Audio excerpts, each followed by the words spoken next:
बिहारी लाल जी महाराज की, ठाकुर जुगल किशोर जी महाराज की, श्री राधा सर्वेश्वर प्रभु की, श्री बांके बिहारी लाल जी महाराज की, ठाकुर जुगल किशोर जी महाराज की, श्री राधा वल्लभ लाल जी महाराज की, श्री राधा रमण लाल जी महाराज की, श्री युगलात्मक हंस भगवान की, श्री संसादी भगवान की, देवर्षि नारद भगवान की, श्री भगवान की, सहस्त्री वृंद की, श्री रंग देवी सुदेवी जी की, श्री ललिता विशाखा जी की, श्री चंपकलता चित्रा जी की, श्री विद्या इंद्रलेखा जी की, श्री हितु हरि प्रिया जी की, श्रीमद हरिव्यास देवाचार्य महाराज की, श्री स्वभु रामादि द्वादशाचार्य वृंद की, नित्य गुंजवासी श्रीमद जगत गुरु श्री श्री जी महाराज की, वर्तमान पूज्य श्री श्री जी महाराज की, जय बाबा महाराज की, श्री वृंदावन धाम की, श्री राधा नाम की, जय जय श्री राधे जय जय श्री राधे श्री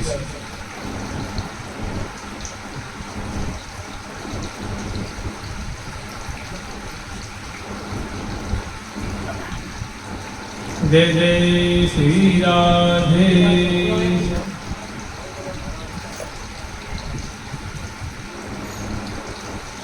आज हम लोग एक ऐसी कथा स्मरण करेंगे, एक ऐसी घटना है जो बहुत प्रेरणादायी है और बहुत प्राचीन घटना है।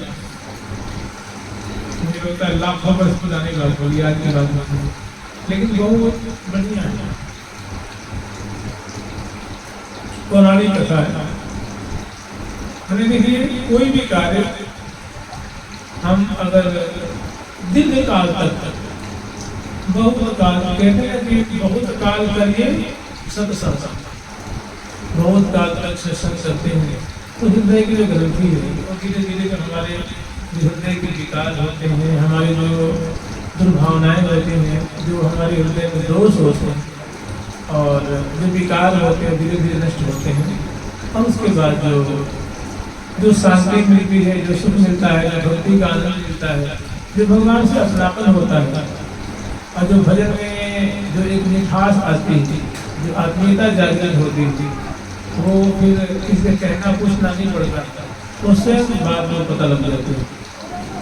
तो एक मैंने अव्याकृत भजनाथ देवर्षि नारद जी ने अपने भक्ति सूत्र में कहा है कि अव्याकृत भजनाथ भजन कब सिद्ध होता है, जब हम किसी मंत्र का, किसी भगवान नाम का या कोई साधना है, कोई पाठ है, भजन है, चिंतन है, भावना है, कोई भी जो साधना गुरुदेव के द्वारा हमें मिली है और उसको बहुत काल तक हम लगातार करते हैं तो अवश्य ही उसमें सिद्धि मिलती है, इष्ट देव का दर्शन होता है, इष्ट देव का अनुग्रह प्राप्त होता है। और जब उसको छोड़ करके करते हैं, नागा करके करते हैं, बीच में अंतर आ जाता है तो उसमें मतलब और समय बढ़ते जाए। हम लोग समझ करेंगे, प्राचीन काल की बात है, एक राजर्षि से, राजर्षि उसे कहते हैं जैसे परीक्षित जी को राजर्षि कहते हैं। जो राजा होते हुए भी जिनका आचरण ऋषि के समान होता है, ऋषि को जिनका आचरण होता है, जो प्रजा को पुत्र जैसे पालन करते हैं और जिनका जो आचार विचार सदाचार दिनचर्या जो होती है ऋषियों के समान होती है। महल में रहते हुए ऋषियों के समान जिनका आचरण होता है उसको कहते राजर्षि। तो एक बड़े उच्च कोटि के राजर्षि थे, उनके यहाँ एक भगवान श्री कृष्ण की कृपा से एक उनको पुत्र प्राप्त हुआ, उसका नाम था चित्रध्वज। वो जो पुत्र आया था वो ऐसे नहीं आया था, भगवान श्री कृष्ण की कृपा थी और जन्म से भगवान श्री कृष्ण का भक्त था। जिनको छोटे बालक में होते हैं, जैसे 3 साल का 4 साल का बालक होता है तो उसको क्या पता होता है वैष्णव का क्या होती है, तिलक क्या है, कंठी क्या है, मंत्र क्या है, शास्त्र क्या है, बच्चे को बात पता नहीं आती। लेकिन अगर जात रति वाला होता है, संस्कारी बालक होता है तो बड़ा शांत होता है, शांत होता है और वो भगवान होता था। तो ऐसे ही बड़े भक्त बालक थे, उनका नाम था चित्रध्वज। धीरे धीरे जब थोड़े बड़े हुए तो उनके जो पिताजी थे उनके रुख देख करके, बच्चे का विचार, बच्चे का लक्षण देख करके अपने किसी वैष्णव, उस नगर में रहने वाले कुछ वैष्णव भक्त ब्राह्मण थे जो बड़े सदाचारी थे, भक्त थे, विद्वान थे और वैदिक ब्राह्मण थे। उनसे वैष्णव थे तो उनसे कह करके और अपने बच्चे को उन्होंने मंत्र दिलवाया। और मंत्र वही दिलवा जानते हैं कौन? श्री गोपाल मंत्र राज। ये गोपाल मंत्र राज ऐसा मंत्र है कि उससे दास्य भाव की भी सिद्धि होती है, वात्सल्य भाव की भी सिद्धि होती है और सच मधुर भाव की भी सिद्धि होती है। और जितने भी मंत्र होते हैं राधा कृष्ण से प्राय इसी मंत्र राज से निकलेंगे। कोई 10 अक्षर का होता है, कोई 9 अक्षर का, कोई 13 अक्षर का, कोई 14, कोई 17, कोई 15, कोई 12, कोई 7, कोई 5, कोई 6, जो भी मंत्र होते हैं राधा कृष्ण के प्राय इसी से निकले हुए।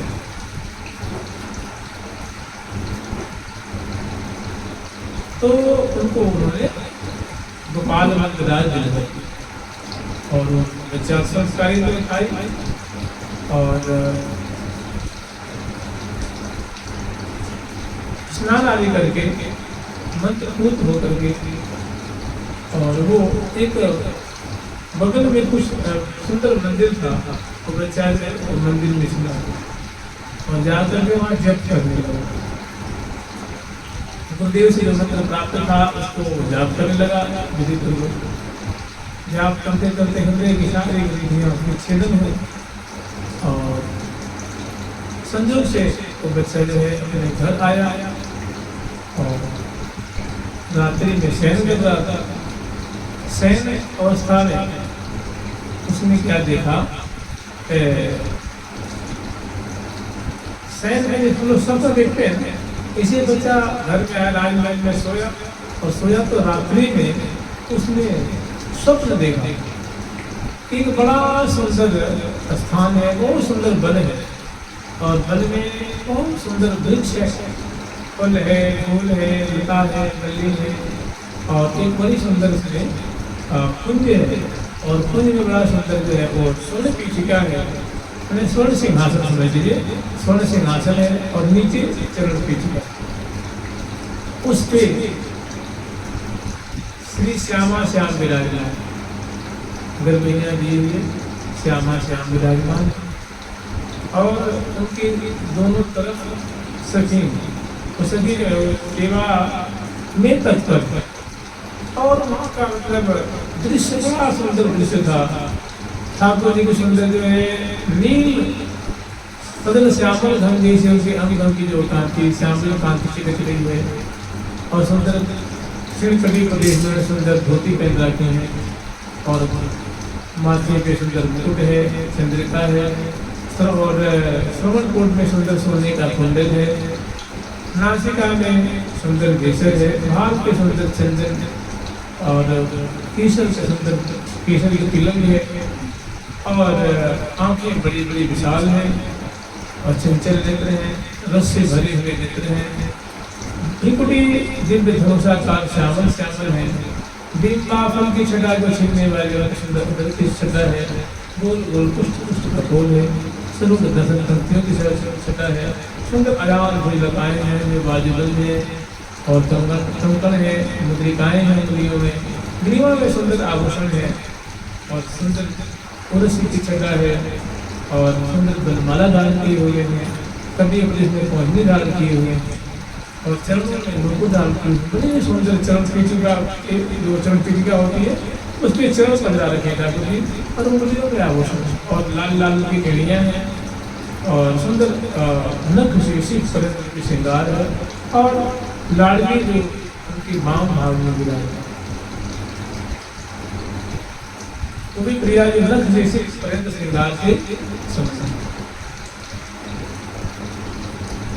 प्रिया जी के माथे में सुंदर चंद्रिका है, और तरह तरह का फूल है, श्रवणपुर में नाशा है, भीषण है, नृत्य है, और प्रिया जी सुंदर नीलांबर दान कर रही है, और अरुण वर्ण की सुंदर की कांचली है, नीचे में जो घगरा है वो है, और सुंदर अंग में सुंदर उनके अंगद है, कंगन है, चूड़िकाएँ हैं, पोंछियाँ हैं, करपान है, मुद्रिकाएँ हैं दोनों भुजाओं में, और ग्रीवा में सुंदर कंठश्री है, हमेल है, और आड़ नाम का आभूषण है, और माला है, छह कटी पटी से कटी कवचनी है, और चरणों में लोकुर है, अंगुली में लगे अनवट तुलसी आदि है, और बड़ी बड़ी आँखियाँ हैं, अंजन से अंजित है, और उनकी भी सुंदर बिंबाधर की छटा है, दशनावली की सुंदर उज्ज्वल कांति छिटक रही है।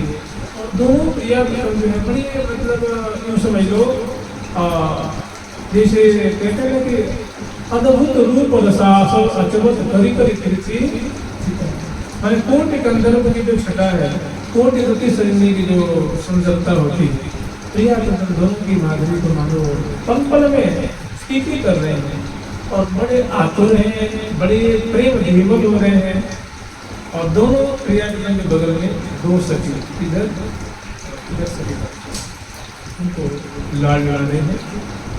तो ऐसा स्वप्न राजकुमार ने देखा, महल में सोए हुए, और बच्चा कोई 10-12 साल का होगा, कोई ज़्यादा बड़ा नहीं, और संजोग से होता गया है कि ठाकुर जी अपनी जो दाहिने वो जो सखी थे ना, उनसे ठाकुर जी ने कहा कि हे मृगलोचनी, तुम मेरा प्रिय कार्य करो। मैंने कहा हाँ आप आ गए कहे। उन्होंने कहा कि ये जो राजा जो ये तो तुम्हारा ही अंश है, हे सखी, ये जो बच्चा जो सो रहा है ना, जो हम लोग का जो हमारी सपना देख रहा है, हमारी वृंदावन में सुंदर परिकर की सपना देख रहा है, तुम्हें पता है ये तुम्हारा ही अंश है। एक काम करो, मेरी आज्ञा है कि तुम इस बालक को अपने भाव दृष्टि से, अपने भाव से इसके तरफ दृष्टिपात करो। हमने कहा सिर झुकाया, जो आ गया है तो उस बच्चे को सखी जो है और ऐसे करती है कि मैंने तुम आत्मीय से ठाकुर ने कहा तुम अपने जैसे इसका चिंतन करो, इस बच्चे का, तुम्हारे जैसे जो अंग है, तुम्हारी जैसी जो भावना है, जैसी तुम्हारी कलेवर है, उसी भावना से इस बच्चे के बारे में चिंतन करो। जिन्हीं सखी ने वो चिंतन किया, तो चिंतन करते हुए सभी मानो अपने आप को उस बच्चे के रूप में स्थापित करते हैं। सखी अपने चरण को चिंतन करती और एकदम एकात्म भाव से, तो बच्चे के चरण है वो सखी जैसे चरण हो गया, और दूसरा चरण भी ऐसा, और केस लंबे लंबे हो गए, आंखें सखी जैसी हो गई, नासिका सखी जैसी हो गई, और एक सुंदरी रूप में बच्चा जो है वो ज्यों का त्यों, जैसे वो मृगलोचनी नाम की जो सखी थी वैसे बिल्कुल ज्यों के त्यों। हम तो महाराज को दिव्य स्वप्न देख रहे थे, लेकिन स्वप्न दिशा था बिल्कुल स्वप्न साकार हो रहा था। तो ऐसी लज्जावती मंद मुस्कान वाली तो परम किशोरावस्था वाली सुंदरी प्रकट हो गई।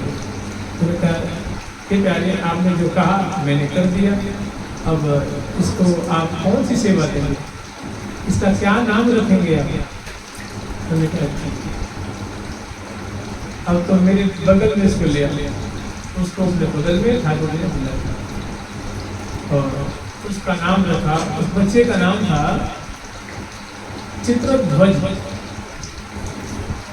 उन्होंने कहा तुम ही नाम रख दो, तो सखी ने उनका नाम रख दिया चित्रकला, नाम रख दिया चित्रकला नाम की वो सखी हो गई। और बिल्कुल उन्हीं के समान, वो भी मृगलोचनी, ये भी मृगलोचनी, मैंने ऐसा प्रतीत होता कि यही सखी दो रूप में, मैंने दो रूप बना लिया। ठाकुर जी की आज्ञा थी कि अपने भाव से क्या चिंतन करो।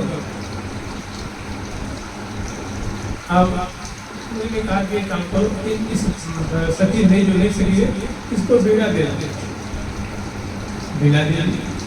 अब इसे कहते हैं कि हम जुगल का गुणगान करें, और महाराज वो सुंदर वीणा बजा करके और प्रिया के सुंदर माधुरी को गान करने लगे।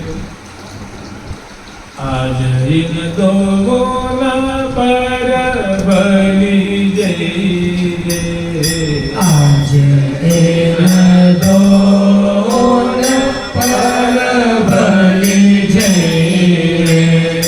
आज इन दो पर बलि जय, आज इन दो पर बलि जय।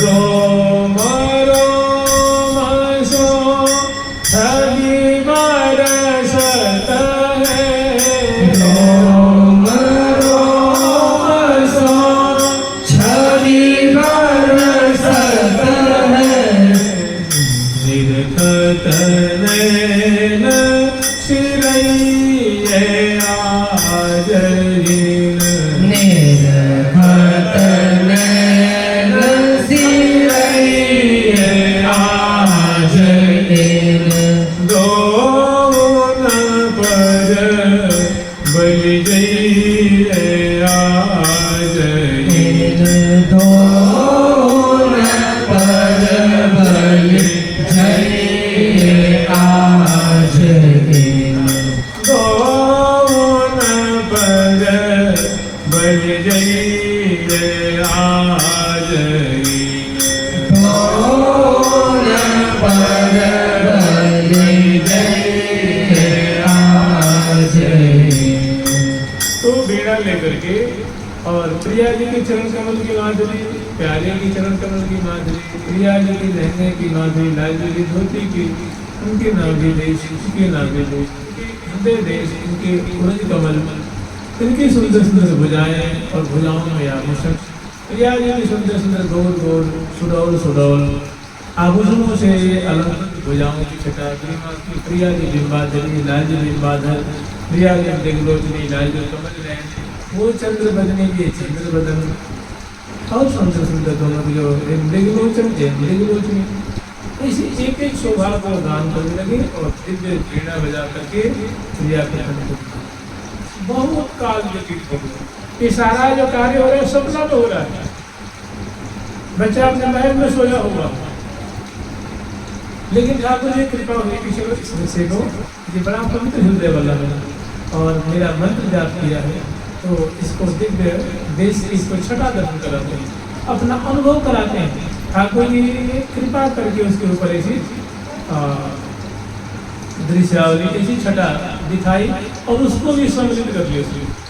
मैंने यूँ समझ लीजिए वो बच्चा सपना नहीं देख रहा है, सोया हुआ है, वो दिव्य देश में पहुंचा हुआ, दिव्य परिकर का अंग बन गया है, अंग इसलिए बन गया है कि चित्रकला नाम की श्री होकर के और प्रिया रतन के दिव्य अनुरूप दिव्य वेश सखी का वेश धारण करके और दिव्य वीणा को बजा करके और दिव्य वाणी से कोकिल की वाणी से प्रिया रतन की छटा को बहुत काल व्यतीत हुआ। संयोग से वो आनंद बरस रहा था, तब तक एकाएक ऐसा होता है कि बच्चे की निद्रा भंग हो जाती है। वो निद्रा भंग होती है, वो देखता ही है मैं कहाँ, तो मैं महल में सो रहा हूँ, फिर अपने अंगों को देखता है तो मैं तो पुरुष हूँ, अभी तो मैं सखी बहुत सुंदर राजा कृष्ण में सखी बना हुआ था और बड़ा गुणगान कर रहा था, वो कहाँ गया था? ये सही है कि वो सही है कि ये सही है, ये गलत है कि वो गलत है, मिथ्या कौन है? लगा बच्चा प्रिया को वियोग लगा रोने, अब छोट राजकुमार हो गए तो बताओ महल का हाहाकार मच जाए। बड़े लोग सबने कोशिश किया भैया तो मुझे क्यों रो रहा है, क्या बात है, क्या हो गया है, क्या आपत्ति आ गई है, कौन ऐसी बात है तुम बताओ। तो बच्चा ने किसी को बताया नहीं और एक दिन अन्न छूट गया, पानी, सैर, आराम, विश्राम, घूमना फिरना सब छूट गया और एक दिन और एक सप्ताह 4 सप्ताह नहीं महीनों तक बच्चा रोता रहा। उनके वियोग में गई क्या हो गया, अभी में क्या क्या था, क्या हो गया। अब अंत तो गत्वा ऐसे हुआ कि उससे रहा नहीं गया और वो वन में चला गया। वन में जा चल गया, प्रिया प्रीतम को ढूंढता होता, श्यामा श्याम को ढूंढता। समय आया तो शरीर पाप हो गया, शरीर गिर गया और पुनः ठाकुर जी की दया से वो एक गोप में यहाँ जाकर के जन्म लिया।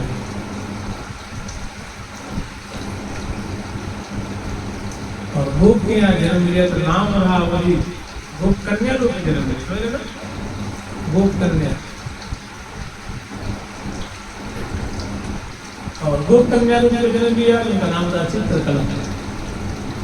और देवी थोड़ी हुई, बड़ी हुई, तब तक संस्कार तो दिव्यता ही ठाकुर जी का, प्रिया प्रियम का, श्यामा श्याम का दर्शन किया था, हमको दिखाया था, तो बातें थोड़ी सी भूली थी। अंत्य क्या हुआ, जब वो सखी ने उनका आत्मभाव से चिंतन किया ना, तब बिल्कुल सखी स्वरूप हो गया।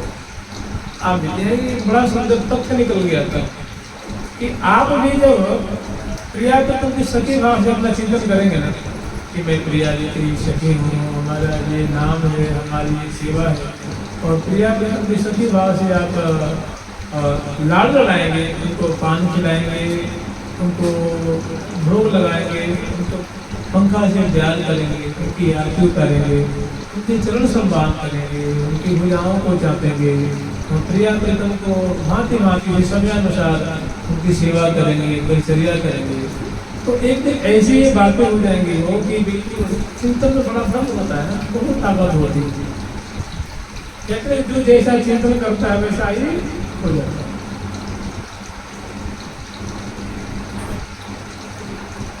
तो कोई भी साधक कहने को ऐसे कहते हैं, या तो रूप जो देखे माई सो रूप अंत, क्या लाडली कि रूप को देखने लग जाए, निहारने लग जाए, तो जैसे लाडली जो रूप होती है वैसे साधक भी रूप होती है। या तो बने राधा को, या तो रूप जो देखे माई सो रूपवंत है, तो भी रूपवती हो जाएगा, भगवान रूप से मैंने प्रिया की सखी। तो ऐसे ही है, मतलब कोई प्रिया की सखी की भाव से स्मरण करता है, चिंतन करता है, तो बेकार नहीं जाएगा। साधे सो साक्षात अष्टकाल सेवा जो सुख अहल महल की बात, कछु अलगता ही न रहे, उसको कुछ भी अलग दे नहीं रहेगा। कुछ भी का तात्पर्य मैंने प्रिया कीर्तन का परिकर उसे दूर नहीं रह पाएगा। प्रिया कीर्तन का जो वृंदावन धाम है, वृंदावन की कुंजे हैं, निकुंजे हैं, उससे जुड़ाव अलगाव नहीं रह पाएगा, वो एक में एक। कछु अलगता ही न रहे, साधे सो साक्षात। एक समय आएगा जो वो स्वयं अपने स्वरूप को देखेगा, प्रिया कीर्तन को देखेगा, और सदा सर्वदा के लिए परिकर का बन जाएगा। तो ऐसा हुआ तो बच्चा जो है वो वन में चला गया, और वन में ढूंढते रहा, रोते रहा। समय आया, शरीर पाक हो गया, और बाद में कुछ वर्षों के बाद वो एक गोप बालिका के रूप में जाकर जन्म लिया। और फिर ठाकुर जी का अवतार हुआ, कहाँ, ब्रजमंडल में। और जैसी जैसी इच्छा थी वैसे वैसे ठाकुर जी ने पूर्ण किया, और पुनः लेकर के जब लीला संपन्न किए तो उनको लेकर के चले गए दिव्य वृंदावन। ये बहुत पुरानी बात है, आज की बात नहीं, बहुत प्राचीन बात है। तो इससे ये बात सिद्ध होती है कि जब हम किसी अनुष्ठान को, किसी जप को, पाठ को, भजन को, स्मरण को, कीर्तन को, नाम जप को, मंत्र जप को बहुत काल तक लगातार करते हैं, तो उसका जो मंत्र का जो भाव होता है वो एक दिन प्रकट हो जाता है, और उस साधक को कृतार्थ कर देता है। जो साधक हृदय में प्रिया प्रियम के प्रति, श्यामा श्याम के प्रति भाव होता है, वो स्पष्ट हो जाता है, वो प्रकट हो जाता है, और वो सदा सर्वदा के लिए कृतार्थ हो जाता है। एक ऐसी बात है, एक ये वृंदावन की बात है। आप देखे होंगे एक मथुरा रोड पे एक मंदिर, उसका नाम है राधा माधव जी का मंदिर, जिसमें उन लोग कहते जयपुर राजा का बनाया हुआ मंदिर है। ये रामकृष्ण मिशन के थोड़ा सामने ही है, थोड़ा सा बगल में निमालती आश्रम है।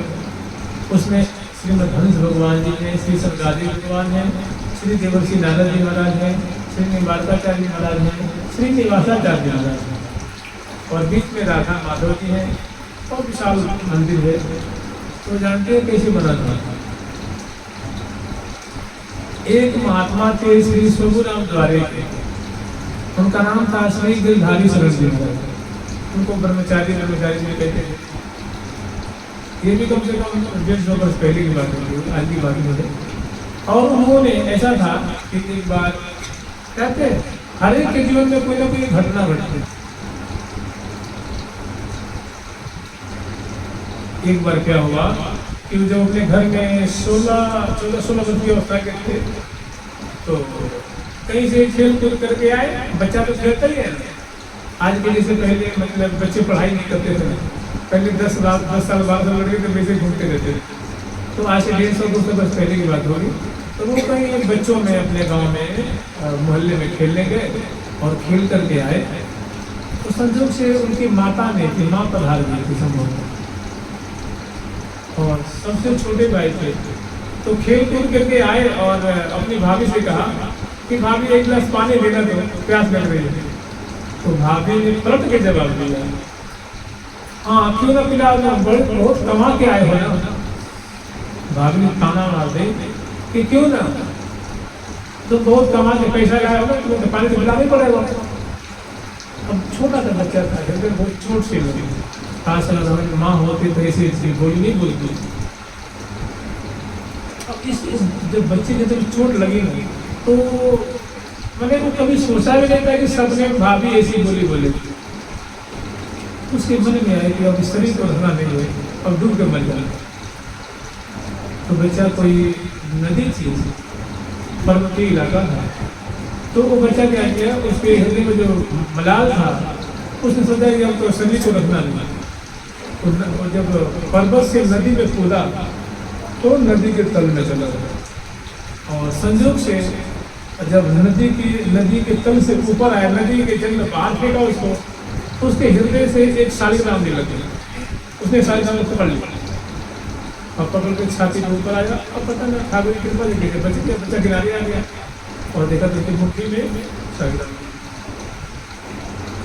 फिर किसी संत से उन्होंने दीक्षा ले ली, घर द्वार छोड़ दिया, दीक्षा ले ली, और उसी शालिग्राम को लेकर के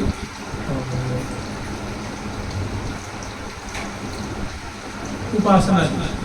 कम से कम 12 साल तक उनके गुरुदेव को गोपाल मंत्र सुनाया था, और उनको पधरा करके उनको देख देख कर भजन करते थे। 12 साल तक श्री गोपाल नंद राज का उन्होंने अनुष्ठान किया, तो साक्षात क्रिया प्रकट हो गई। उनका बरम द्रोही अरे बर मांगो बर मांगो, तुम्हारी तपस्या से हम बहुत प्रसन्न, क्या चाहते हैं। तो उनका हृदय बड़ा निर्मल हो चुका था, कोई इच्छा नहीं थी, कोई कामना नहीं थी। तो उन्होंने कहा, हे श्यामा श्याम, आपने मुझे दर्शन दिया, आपने मुझे कृपा करके अपना जो मेरी आंखें तृप्त कर दी, अब सारे हमारे मनोज पूर्ण हो गए, हमें कुछ नहीं चाहिए। तो प्रिया के ने कहा कि कोई बात नहीं, देखो तुम्हें अब जाओ, तुम भजन करो, और तुम्हारे भजन से बहुत पसंद है।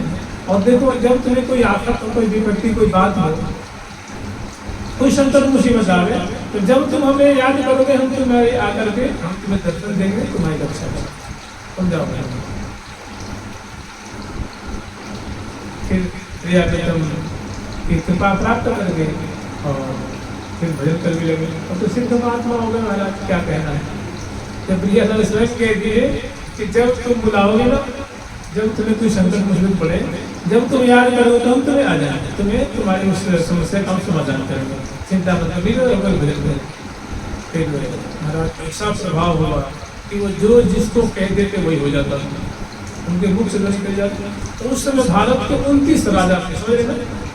वैसे रियासतें तो कहते 650 रियासत थे, करौली राज, जयपुर राज, कोटा राज, और ये इंदौर राज और भारत में जो 600 रियासतें थी, तो उसमें से 29 जो राजा थे वो उनके शिष्य थे।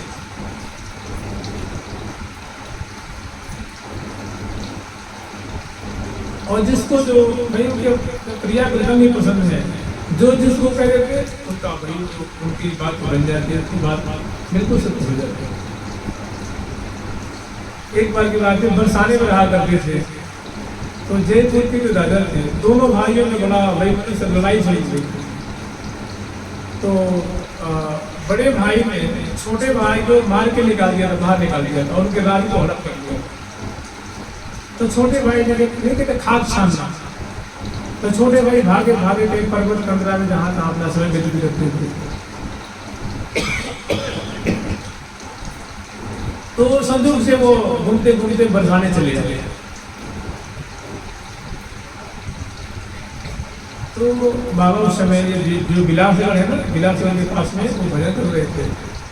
तो उनके मन में आए कि चलो एक साधु वहाँ बैठे हुए हैं, उनसे अपनी बात कुछ कहते हैं कि साधु जी देखो ना, हमारे घर में ऐसा उत्पात मचा हुआ कि हमारे बड़े भाई ने हमें मार पीट के निकाल दिया है, हमारे जो हिस्सा बनता है ऐसा हरण कर लिया है और ऐसा मतलब मुझे हड़का दिया है, ऐसी धमकी दे दी अगर तू सामने दिख गया तो मैं खत्म कर दूंगा। तो मैं जान सकता था कि हाँ था छुप छुप के रहता। ये सोच रहे थे कि साधु है ना, मैंने साधु के पास आ रहे थे, रास्ते में सोच रहे थे कि बात मैं साधु से कहूँ। तो जिन्होंने आगे प्रणाम किया तो ने कहा कि क्या काम है, राजो भवतु राजो भवतु, मैंने तुम राजा हो जाओ, राजा हो जाओ। मुझे प्रणाम किया, तुम राजा बनोगे, राजा बनोगे। क्या बात है, मेरी बहुत पागल तो नहीं, राज तो मेरा सब छिन गया है, अब मैं तो अपनी जान के लाले बड़ा हुआ, मैं जहाँ तहाँ फिर जाऊँगा। तो उन्होंने कहा बाबा आप ये क्या कह रहे हैं? उन्होंने कहा क्या कह रहे हैं, हम सत्य कह रहे हैं। आप तो कह रहे थे राजा बनोगे, राजा बनोगे, तुम्हें पता है हमारे भाई ने मुझे मार के निकाल दिया, हमारी सारी जो हिस्सेदारी बनती थी उसको उसने हड़प लिया। चिंता क्यों करते हो? अगर मैं सचमुच में साधु महात्मा हूँ, आज के तीसरे दिन तो अपने घर जाते और तुम्हारा जो बड़ा भाई है युद्ध में जाएगा, वहां मारा जाएगा और वीरगति को प्राप्त हो जाएगा। तब तुम्हारे जो मंत्री है तुम्हें खोज करेंगे और तुम्हें बुलाएंगे, इसलिए तुम रास्ता छोड़ दे जाओ। महाराज अगर ऐसी बात है, मैं राजा बन गया ना तो मैं बड़ा सुंदर यहाँ राधा कृष्ण का मंदिर बनवाऊंगा। तो वही जयपुर मंदिर है ना बताने में, कुशल बिहारी जी का मंदिर। तो बिल्कुल वो जिन्हें राज्य के आसपास में छुपे हुए थे और राजा उस समय कहीं तो दो राजाओं में लड़ाई चल रही थी। राजा गए चढ़ाई पे और वहाँ युद्ध करते करते कभी तो बड़े भाई जो वीरगति को प्राप्त हो गए और बड़ा हाहाकार मच गया और फिर इनको बुलाया गया, खोजा गया, वहीं तो थे और फिर उनका राज्य अभिषेक हुआ और जब राजा बने तो बड़े सुंदर मंदिर बनवाए बरसाने में। एक यहाँ मंदिर देख रहे हैं जयपुर मंदिर, और एक मंदिर गोपेश्वर के पास देखा आपने राधा गोपाल जी का, बहुत विशाल मंदिर है। ये 3 मंदिर है, तीनों मंदिर में हंस भगवान जी हैं, श्री शंकराचार्य भगवान जी हैं, देवर्षि नारद जी हैं, श्री निवास भगवान है, श्री निवासाचार्य महाराज है और बीच में प्रियापिंडम है और किनारे 3 मंदिर है। एक आचार्य मंदिर है, एक श्यामा श्याम का मंदिर है और एक और श्यामा श्याम का मंदिर ऐसा है कि उसमें जैसे मान लो जो बीच वाले हैं वो अचल विग्रह है, वो कभी निकल नहीं पाते हैं। उन्हीं के एक द्वितीय प्रतिमा वहाँ बगल मंदिर में पधराई गई है, जिस होली खिलाना हो, रथ पे झूला झूलाना हो आदि आदि में, एक सचल विग्रह और एक अचल विग्रह रूप में। ऐसे यहाँ वृंदावन में गोपेश्वर के पास और तो देखिए उन्होंने नियम से भजन किया था 12 वर्ष तक लगातार। तो श्यामा श्याम की कैसी कृपा हुई। अभी हम लोग श्रवण किए थे जो एक राजर्षि थे चंद्रप्रभु जी, उनके बेटे थे चित्रध्वज जी, और जब उनके ठाकुर जी की कृपा हुई तो वही चित्रकला नाम की सखी हो गए। मैंने नियम पूर्वक भजन किया, विधि पूर्वक भजन किया, निष्ठा पूर्वक भजन किया, तो उसका ऐसा सुंदर नवनीत प्राप्त होगा कि सदा सर्वदा के लिए कृतार्थ। नियम पूर्वक भजन की तो और ज्यादा नहीं है ना। अव्याकृत भजनाथ देवर्षि नारद जी से पूछा कि हे भगवान, ये भजन का फल कब मिलता है, भजन सिद्ध कब होता है? तो उन्होंने कहा अव्याकृत भजनाथ, निरंतर भजन से, रोज रोज रोज रोज नियम को पालन करने से और रोज रोज उसमें कभी कोई नागा न हो, कोई दुर्घटना न पड़ने दे। इस प्रकार अगर नियम पूर्वक भजन करता है उसका भजन सिद्ध होता है। भजन सिद्ध होने का मतलब जो उसका अभिष्ट होता है उसको प्राप्त होता है।